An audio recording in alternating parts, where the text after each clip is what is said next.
Hi, my name is Janet Molbeck. I'm the executive director of Interweave. We're a small nonprofit here in New Jersey working to support spirituality for daily living, an integrated spirituality that nurtures wellness, the common good, and your spiritual life. Each year, we have a telethon. It's a way of keeping that work going.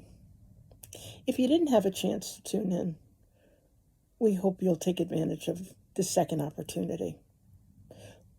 We want to thank you for supporting our work with 12 wonderful conversations about nurturing hope through prayer and practice, art and action. Thank you in advance for being there for Interweave and for the spiritual life in raising up the importance of hope. What we say here at Interweave is, let hope live in you. Thank you. Happy holiday.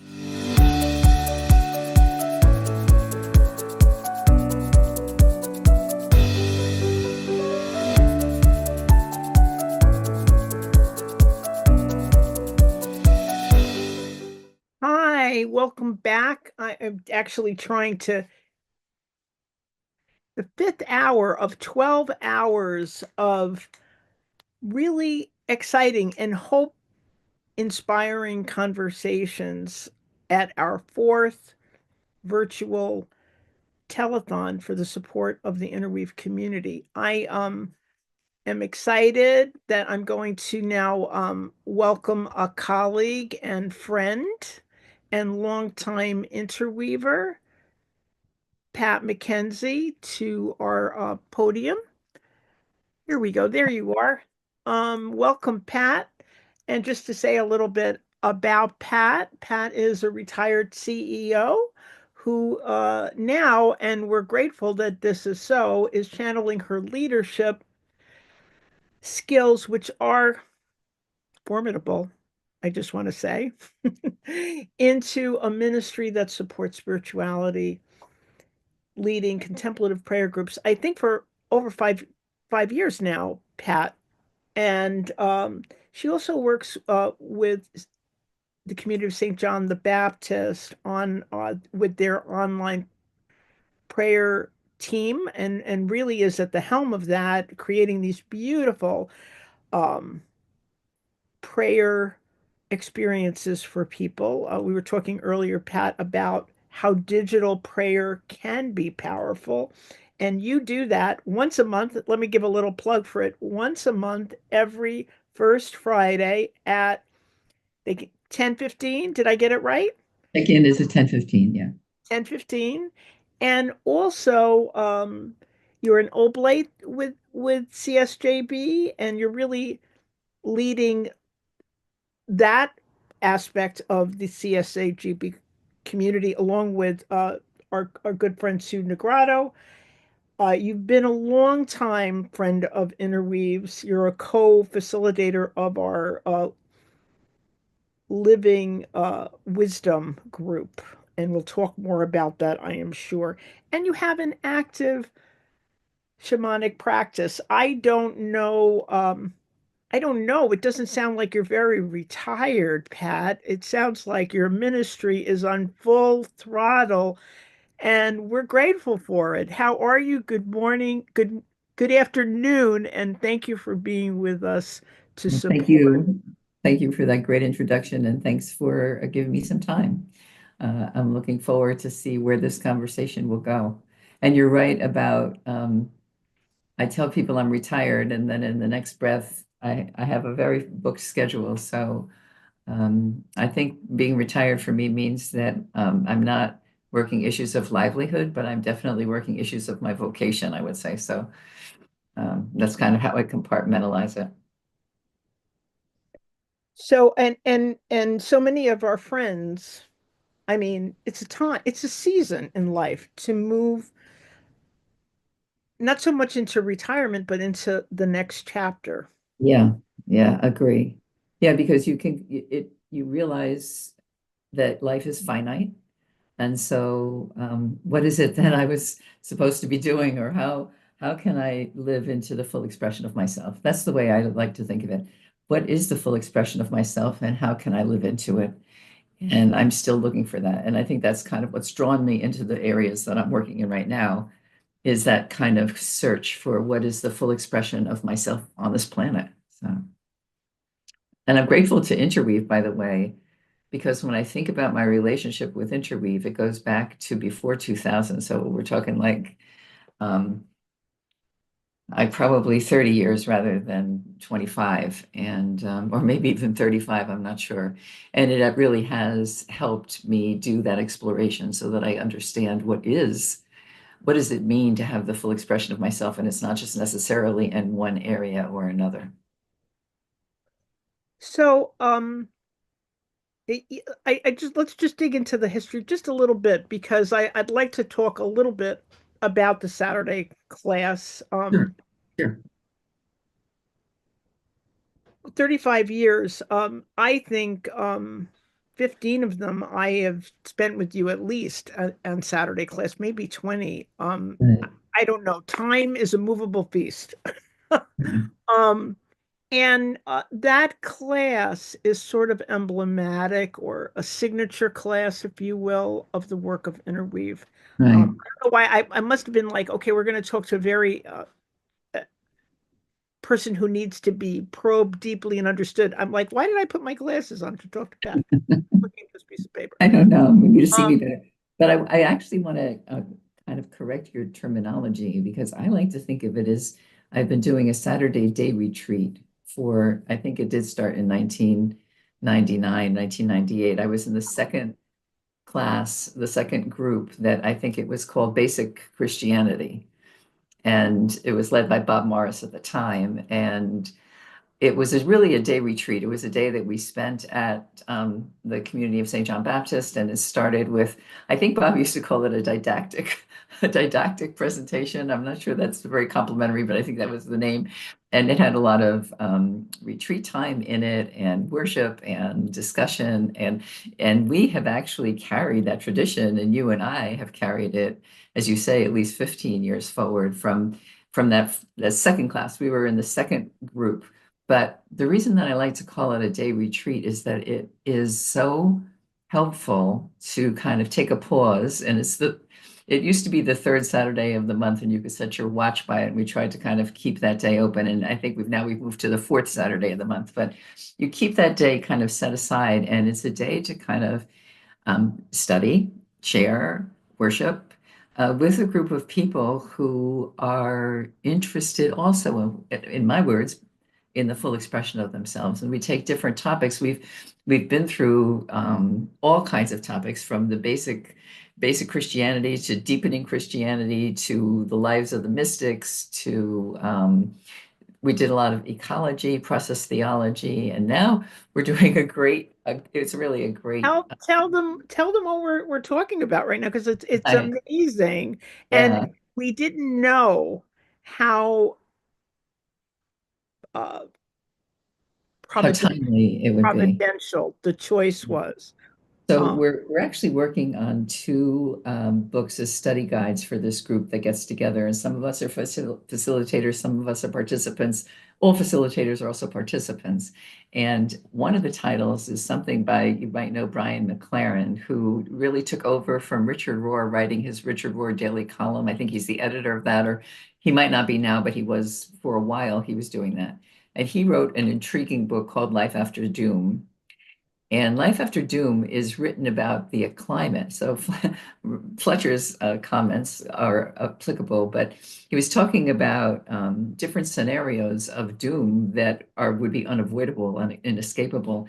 And not only does it apply to the climate, but it actually applies also to us politically at this point, as we face an incredible uncertainty of what's going to be going ahead. And many people feel that we're in a period of doom. So I love the title, Life After Doom. And um, the very first instruction, you could say, or the very first indication that he gave is one that I've been using since before the election and definitely after it, is it doesn't matter what the outcome is. It doesn't matter if the outcome does not look promising. I know I'm committed to love. I'm committed to goodness.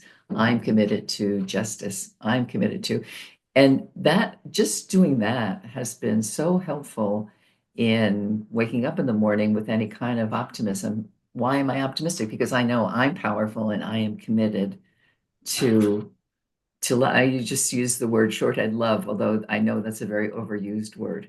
So you could think of it as Maybe goodness. it's not used enough, is what I'm beginning to think. Maybe we need to put it back in fashion.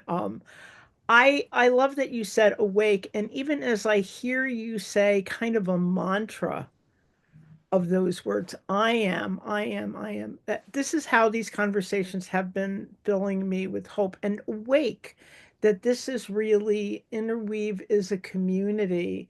And there are many, I mean, we're talking to Fletcher. Green Faith is another community. We Mm, need multiple communities who are dedicated to this. Yes, yes, we're going to nurture hope. Yes, we're going to love. Yes, we're going to have a response to this darkness that is somehow hopeful. mm, I so I love that we chose that, and I love that you're here because we one of the things we talked about at different points is that we need to, if there is going to be, well, this energy that we need to put forward, we need to be doing having our spiritual toolbox. And I didn't used to like that word, but now I'm working at embracing it because we do need spiritual practices, spiritual tactics to keep ourselves in shape, if you will, for mm. and True. grounding us for the life that we're in, helping us to, and that's what I like about the Beyond Doom topic because if you when we name it in a way, it's spell. We're breaking a spell. It's like Mhm. otherwise it's just all around you in the atmosphere and you're not dealing with it. And by confronting it, we can put ourselves on a different path. That's true. I also want to add, lest you think that that's the topic, we actually have another focus this year. So there's two focuses of this group. And although I always like to start with the one about life after doom because it's so timely, the other focus is we're doing something with Elia Delio's work of called Not Yet God. And she has a fascinating proposal that says that we are in another axial age. We were in the first axial age came and it created just about everything that we do now religiously. But there's another axial age that has actually emerged, but our religious customs are still in the first. It's a little bit dense, probably as I explained it, probably like, what you talking about? But it actually answers the question of how many people do you know that say they're spiritual but not religious? How many people do you know? I was just talking to somebody yesterday I was in a meeting and he was saying, my daughter can't stand the church's position towards this and this and this and this, and she doesn't believe this and this and that and that. And there's such a groundswell of spiritual, not religious. And Ilia Dilio is actually giving us a paradigm to look at that and talk about that, which is like incredible because, you know, if you're religious, then you're thinking, well, we just have to do something better or do, and she's basically saying, no, wait a minute, the paradigms have shifted and we have to try to understand what is the new paradigm for this new axial age. So a little bit maybe esoteric, but not if you kind of break it into small bites on a month by month basis. And so that Saturday day retreat is just a powerhouse of interweave. And it's really it's worth taking a look at. And if you're on a journey to in the middle of an axial age to find your way, you do need friends. You do need to an accompany. It's accompanying, the power of accompanying. And so I'm so grateful that you're one of the people. You're one of my go-to people, Pat. You're one of my go-to people. You are, and I know you accompany so many people on this journey of becoming, of being awake, of being present. And it, the title of your hour is Right, right, Nurturing Hope Through the Practice of Contemplative Meditation. So you've been on this spiritual path for a very long time. You have an incredibly, incredible breadth to your spiritual life. That's signature, by the way, of a true interweaver. Um, but and one of the things about being alive to your spiritual life, as our sense of God is evolving, our sense of how we are in the spiritual life, what is holding us there, what is nurturing our us changes and grows. And so you've been doing this in many, many ways, but in this chapter of your life, this like I said, for some more than 5 years, this practice that has really become home to you, has become a place where you are.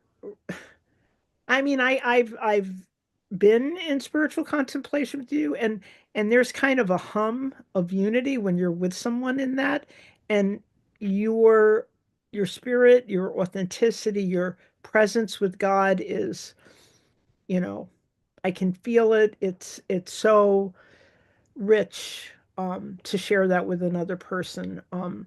So I wonder if you could tell us a little bit about what called you into this practice and why it it is particularly helpful at a time where people are overwhelmed or um, struggling to stay attuned to their spiritual true, life. true. I should start by saying that I've been a meditator for 45 years. And I like to say there's not a spiritual path that I can't get something out of, and that includes techniques of meditation. So when you say meditation, you were talking about a huge umbrella of different ways to meditate. I've studied with Jack Cornfield and Tara Brach together and individually. I've studied in Buddhist meditations. I was in the Gurdjieff work a long time. We had our own brand of meditation. So you name it, I've actually tried meditation. What I've actually I found, said breath, incredible breath. yeah, I forgot to tell you, Yogi Bhajan, and also I had a guru from India. So I get meditation. And what I'm actually found now is meditation, but but actually it's referred to as centering prayer. So when we talk about what makes meditation prayer, I guess you could say, is whether or not you put God in it. So I'll give you just the elevator story. A lot of meditation concentrates the attention. If you're using a mantra, you're pulling the attention of the mind onto an object. It could be onto your breath, but that concentrative attention. The meditation that I'm interested in now is a meditation of surrender. So it's kind of the opposite. Rather than concentrating the attention, we're basically telling the attention, hey, we don't need you right now. And not only don't we need you right now, but you're kind of in the way. And so is every thought, every feeling, every image, every sound. You're kind of in the way. And what are you in the way of? Well, you're in the way of my connection to a deeper connection with God. And so that's kind of the centering prayer aspect that I have found 5 years ago and that I now teach. I lead. I wouldn't say I teach it. But I study it a lot, and I lead a couple of groups on a weekly basis, and then I also am the convener for a morning daily practice that we do on Zoom, 7:30 to 8 o'clock. If you would like the link, you're welcome to join us. But anyway, so how did I get there? How did I get into this particular meditation? I have to say that Thomas Merton kind of blazed the path. Somebody gave me the book, and I highly recommend this book if you can find it. It's called The Book of Hours. It was edited by Kathleen Dagan, I think is her name. And it is Thomas Merton's writings broken into dawn, day, dusk, dark, four offices, and each day of the week is different. And Doug and I read that book. Somebody gave it to me probably 25 years ago, and we read that book every morning and every evening. We started our day and we ended our day with if we started with dawn and then we ended in dark, we never got to the other two. But in any event, I could really understand Thomas Merton's incredible spirituality, a spiritual giant. And so I just started to kind of devour whatever I could get from Thomas Merton, who was a Trappist monk. And somehow I stumbled over Thomas Keating, another Trappist monk, along with William Menninger and Basil Pennington. Anyway, and centering prayer kind of came also from there. And since I'm a monastic wannabe, I feel like I've always been attracted to being a monastic. You know, was it the sisters and their veils, or is it their spirit of asceticism? I'm not really sure, but in that the fact that it was these Trappist monks kind of are pointing the way to something, pointing the way to kind of how to be in the moment in a different way. And that's how I finally found this meditation of surrender. There's a lot more I could say about it, but I'm going to stop there because I'm not sure if I answered your question. So let me just stop. Well, what was the particular, you've had all this experience with meditation in different ways. So there's a particular appeal for you Yeah, yeah. to So this thank practice. you. When people ask me, why do I do centering prayer? Why this? I say, because it puts space between me and the chaos. I'm Mm, less reactive.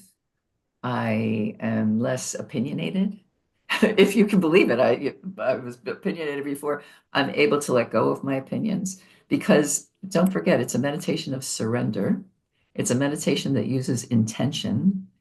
And what you're doing is you're constantly giving up what's called your happiness programs, your desire for safety, security, control, love, and affection, and you're giving those up. So that's what we're made of. Our incarnate bodies are made to be successful addressing those areas. So you're just giving them up and giving them up. And what it's done for me is just made me a better listener. It's made me non-reactive pretty much. And I have to say, for those of you who know my husband, Doug, he actually noticed the difference in me probably 2 or 3 months into the daily practice. wow. He would say to me, I think you're changing. And I actually didn't notice it. I truly didn't notice it. And he would say, Doug's got a great mind. You're changing this way, you're changing that way, this and that, and just all these good things. I loved hearing it, when your husband of 30 years can be very critical, right? And so all of he's like, oh, I love this part, I love that part.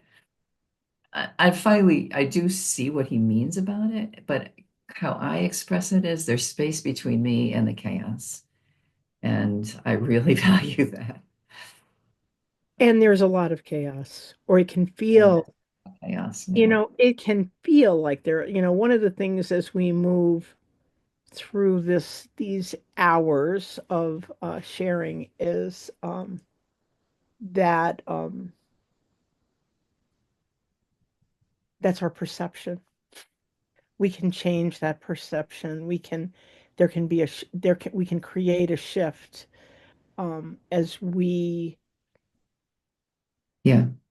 move, whatever so we're going to talk about a tool, a wonderful tool that you lead many people in this practice of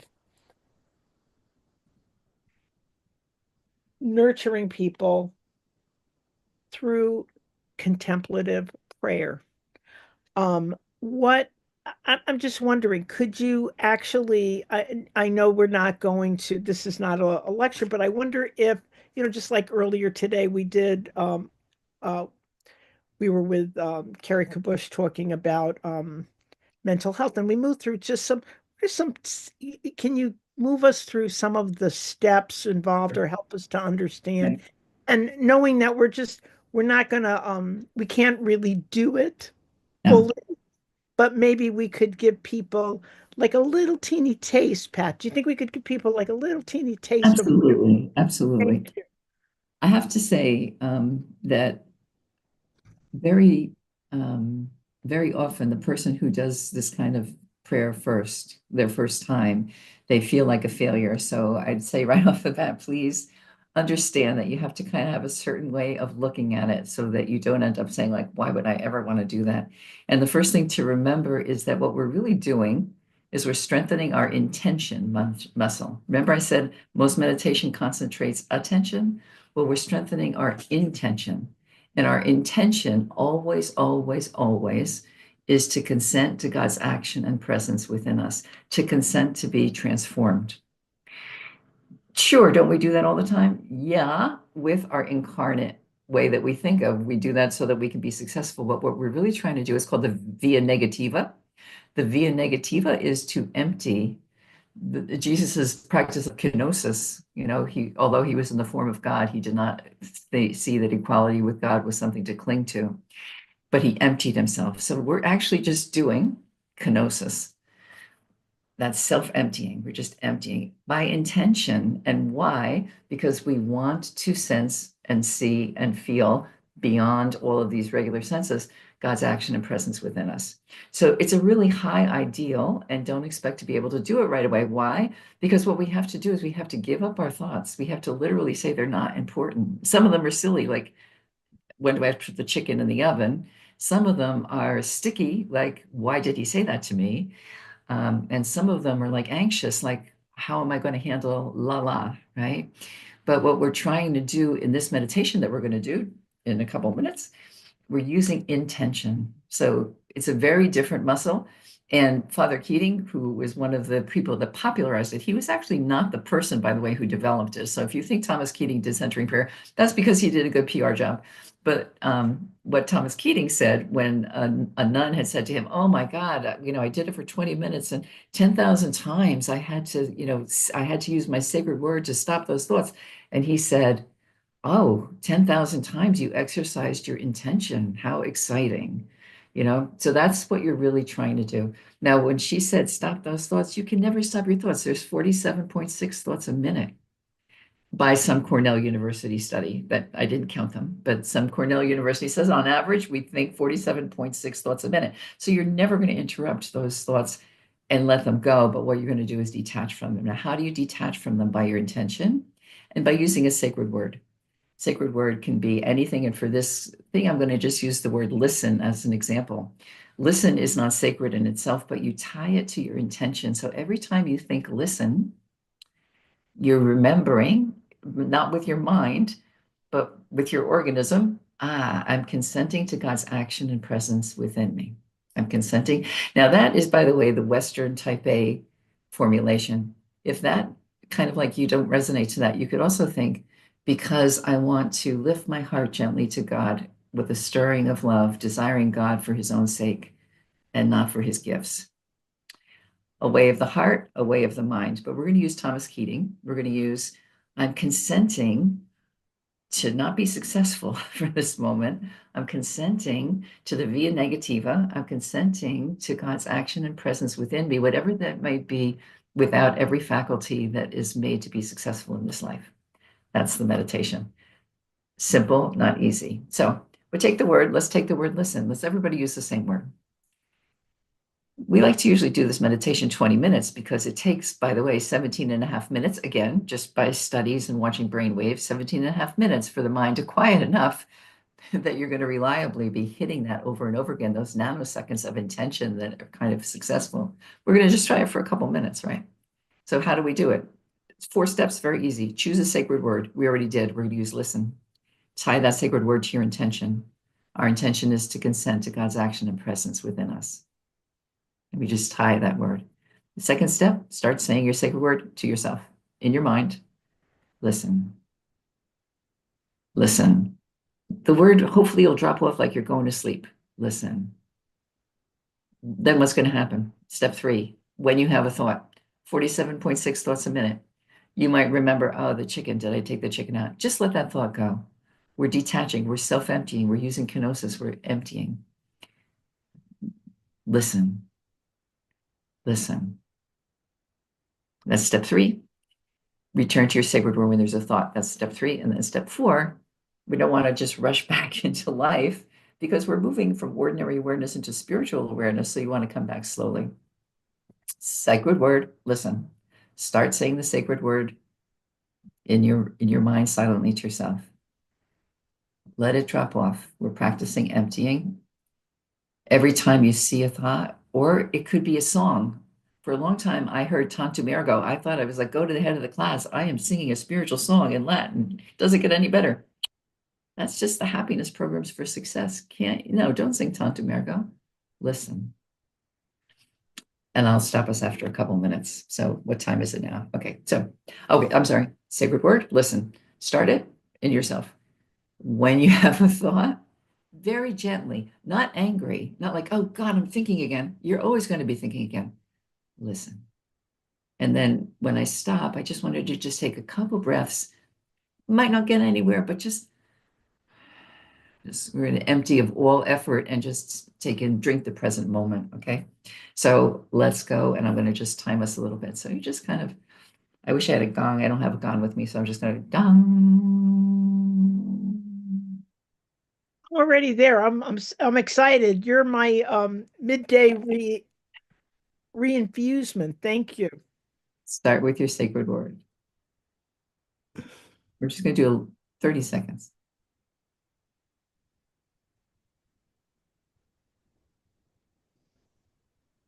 Renew that intention whenever you need to.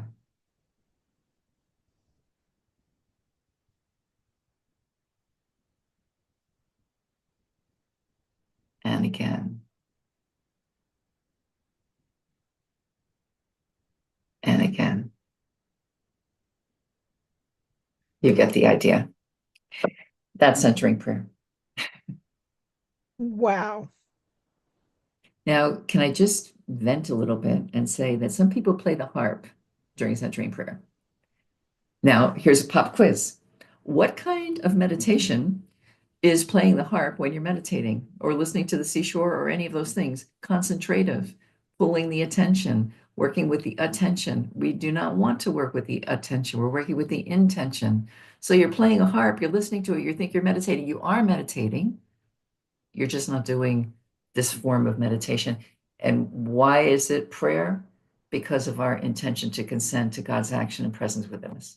All right, I'll stop. So it's perfectly good for you to listen to the harp in meditation, but not you're not doing But you're not doing that meditation, you're doing you're something not else. doing And the type of meditation that we're talking about meditation, today. any meditation that It's brings amazing, even though it was not 20 minutes. Um, I did feel a stilling, yeah, the beginning of a stilling, and I did. yeah. Boy, listen is a powerful.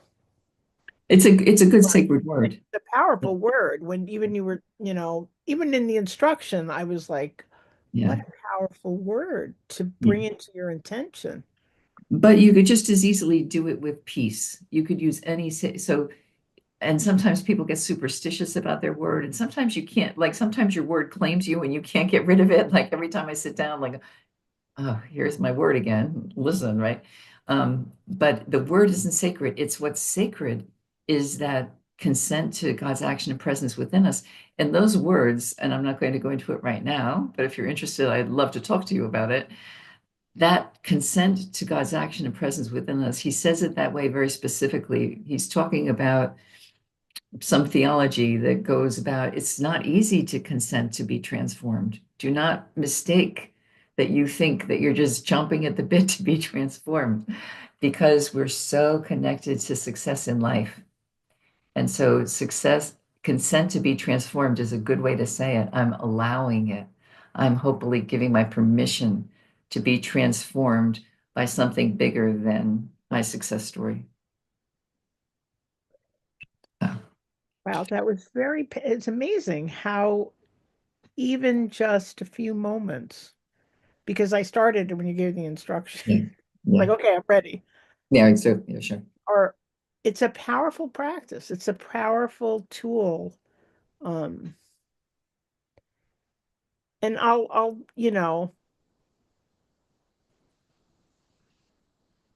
love that intention, I love that it's a prayer.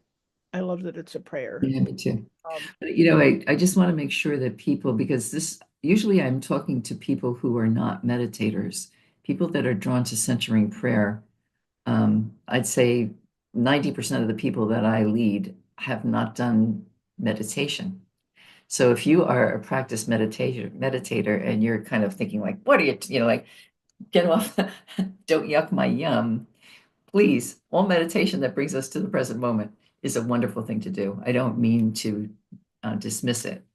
It's just that this meditation of surrender has become my go-to. Right.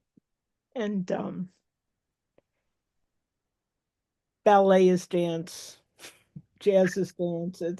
It's not, we're not invalidating other forms of Right. meditation. Yeah. That's not our intention. Our intention is to bring people into an understanding of this particular tool. Why do you think, Pat, that, I mean, our topic is nurturing hope? You talked about it. I don't know exactly the word, but it like kind of when you Yeah. said it, I heard it like pushing everything away. How does centering prayer, h- how can it be a particular help to us Oh, at a perfect. time when we're disoriented and Right. when, we know people are a little bit, can be a little, well, many people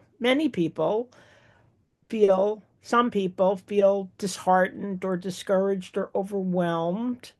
How can this be? Why is this a helpful practice right now?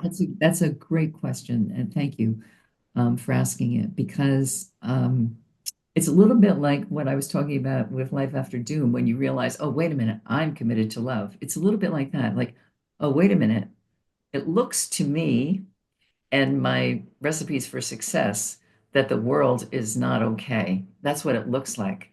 But when I come into that surrender and I'm searching for God and I contact it, I don't know if I mentioned that even nanoseconds of contacting that moment of finding that what Thomas Merton calls that point of nothingness within us. So Thomas Merton says there's a point of nothingness within us that is untouched by sin and illusion, and it's where God is and disposes of our life.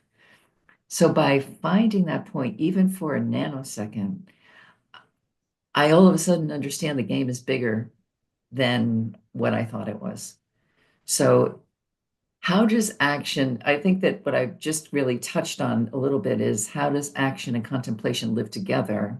Because what do you mean? Are you just going to give up on the state of the world? Are you going to just, you mean you're just going to kind of like pretend that it's just you and God and there's nothing else? No, not at all.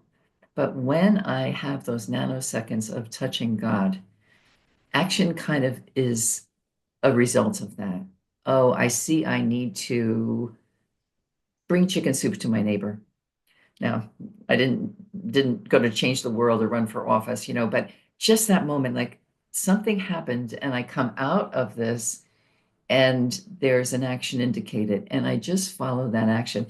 And what Richard Rohr in his organization, Center for Action and Contemplation, and what Thomas Merton and any of them, any of the people in centering prayer, Richard Rohr, by the way, very big centering prayer person, will say is that the action is best when it's informed by contemplation, that you find that point of stillness and it actually informs you. You can kind of see, that's where I'm going. So it helps your action.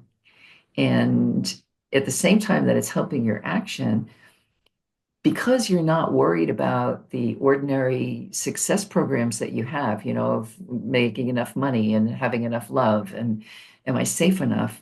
Because that's not where your focus is. And then you get this from the wellspring, like, how about this? It just makes our action come from a different place. And that gives me a lot of hope, actually. And I'm to the point, by the way, in this prayer where when I get those impulses to action and 90% of me doesn't want to do it. Like, I just had one today. Somebody called me and asked me what I do, la, la, la, la, la, la. And as I kind of just like stillness, of course I have to do it. How could I say no to that? I had to, So out of the stillness comes, you could think of as a spirit-led action. And that gives me a lot of hope. When you, I'm so grateful for this,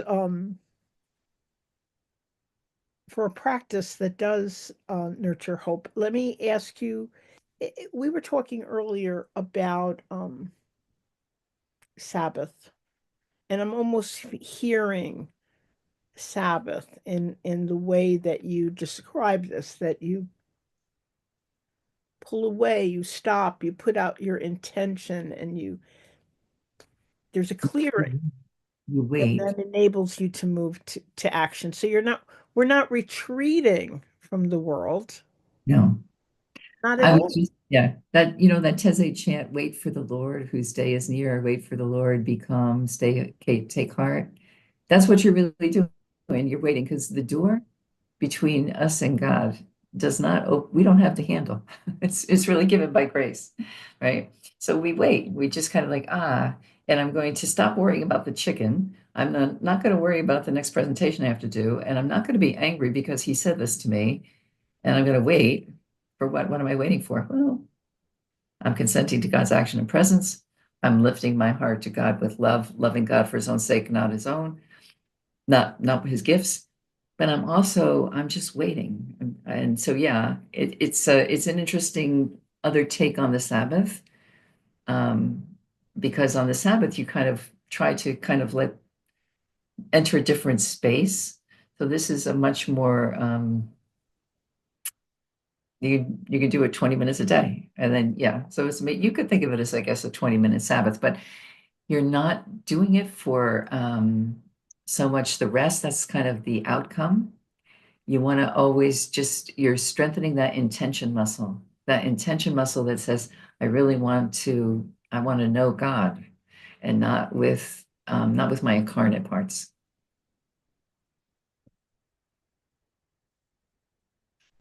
Do you find that as you practice this day by day, week by week, year by year, your engagement of it is changing or in some way or growing? What does that look like? So the Centering Prayer, this organization that Thomas Keating founded, has been in existence probably 50 years, and they were having a registration to go to Texas, and they were invited. It was rarefied air, by invitation only, and you had to be a daily practitioner for 20 years or understand this or this or that. Because as you do it, you actually do get a little bit deeper, and you can start to see levels of there's a great book, I don't know, I think it's called The Experience of No Self. You start to see different levels of yourself to the point where you and God are one and there is no self. Very hard to navigate that in life. I can't say that I'm there yet, but when I saw that ad for the convention of all great centering prayer practitioners, and my little 5 years is like, drop on the bucket, lady. It's interesting that, yes, I do think that there's a lot of levels there, and I can actually see three. Father Keating says you should be able to see five. I'm working on the fourth, um, but it's a little scary because you can't really kind of, well, it's hard to explain. But there's, yes, there are levels to it, and yes, you do go deeper into it, and all I can say is it just keeps giving. Cynthia Bourgeot this is also her mainstay practice, which I thought I'm in good company if Cynthia Bourgeot thinks centering prayer is something you should do every day.